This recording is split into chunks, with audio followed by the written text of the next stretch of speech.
I'd be right. He might be right. I want you to take a look right here. We'll show the play. Check out Jameis and how he comes up with the ball. Pepper's in there, too. It's in the middle of Jameis's chest.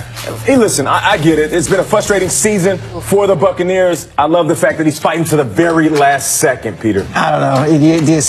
What do? You want him to walk off and say, okay? Have some composure. No, that's the season. I love the fact that he's emotional. But the Panthers, though, they win 22-19. We caught up with the game-winning quarterback, Cam Newton, who had a little visitor after the game.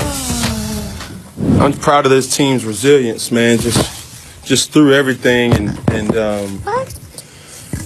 yeah, it was very trying for us to catch rhythm today, and you know, Tampa's a great team. I thought you didn't want to talk. Yeah, Tampa's a great team, but you know, we just found ways, and this is what great teams do, or good teams, or we're trying to be great. They just find ways to win, especially at home. So. There's another video of him dancing in the locker room. You guys have to check it out. Yeah, he's got moves. Right, Chosen Newton. It is so cute. We could all learn a thing or two from Chosen Newton. All right, taking a look at the NFC playoff picture. Saints host the Panthers in the wild card round if the season ended today. Falcons, they hold the 6th seed despite the loss, but will need to beat those Panthers on Sunday, week 17. They are playing in Atlanta to secure a playoff berth. Looking at the NFC, let's just get really quick initial takeaways on what's changed, Shrakes. Yeah, the big thing is that Dallas losing to Seattle eliminates them. So the Cowboys are gone. And the Falcons can still get in the playoffs with a win. I mean, they win, they're in. But they have to play Carolina, who still has something to play for because they could still win the division if the Saints lose the Bucs. So all three of those teams have something to play for. They're all playing at 4 o'clock. And, of course, the Buccaneers can play spoilers.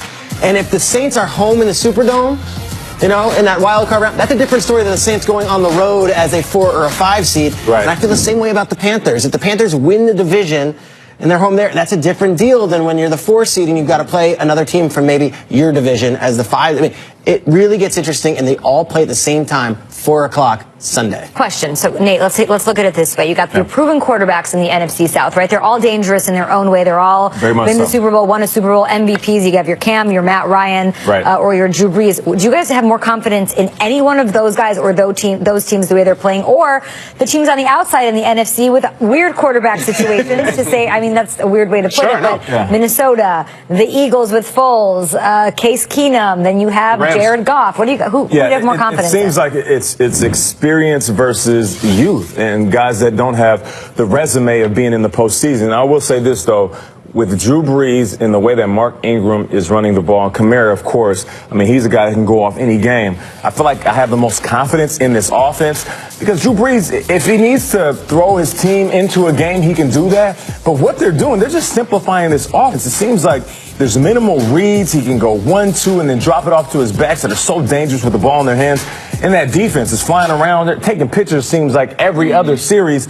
So the combination of this offense and that defense and them possibly playing at home, like you said, Trace, and this is coming, like KB always says, autobiographical. I've been there in the playoffs, and I felt the juju and the mojo and looked up and seen the fans staring down at you and just seemed like there's a certain type of energy that we just could not overcome. Very similar to what it feels like playing in Seattle with that 12th man. It's a powerful place to play, and if the momentum is in their side, you cannot grab it back from the Saints. Number 2 offense, they have the number 6 defense, saying they can win in different ways. That's true. Playoff-wise, if they beat the Bucs in Week 17, do they have the title? They clinched the division in their home, which is a very dangerous thing. I will say this, though. Saturday night, there was a very impressive victory by the Vikings. You know why?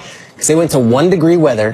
They went on the road, and their defense traveled well. That, to me, gives me confidence in the Vikings saying, hey, if they have to go to Philadelphia in a big game, maybe the NFC Championship game, I think that Vikings defense could travel. The Vikings, to me, this weekend maybe had the most impressive win, even though it was against Brett Hundley and a Packers team that didn't put up any points. You've heard both sides. What do you got? Yeah, I hope we can look back at 2018 as the year that we had an NFC Championship game that was Nick Foles versus Case Keenum. I think it would be incredible. But look, even just last year, look at the quarterbacks who were in the field. Brady, Roethlisberger, Russell Wilson, Matt Ryan was MVP, Aaron Rodgers, Dak Prescott. Those are the guys. You look at the Cams and the Brees, and I think that is where the sweet spot is in the NFC. As much as I love the Rams and the Eagles, there's no been there at all for those quarterbacks. And there haven't been there. But I like the NFC South guys. There's something different about those teams. I want it, Nate. I want it. When you think about Case, think about Foles, there's something that makes you want to believe that they can do it. Oh, I badly want to believe. I want to believe miracles. I hear the bell. And I will say this. Tonight, the Foles going up against the Raiders. The Raiders have nothing to play for. Khalil Mack. This could be one of those 52-0 games where the Eagles just pour it on. And after that, tomorrow we're coming in and be like, Eagles, they're the team. Foles, break them up. I want to find a way. Is there any way that the Niners can get into the Super Bowl? The AFC. Find a way. Put them in the AFC. the Niners in the Super Bowl. I want the second wild card spot in the AFC to go to the Niners.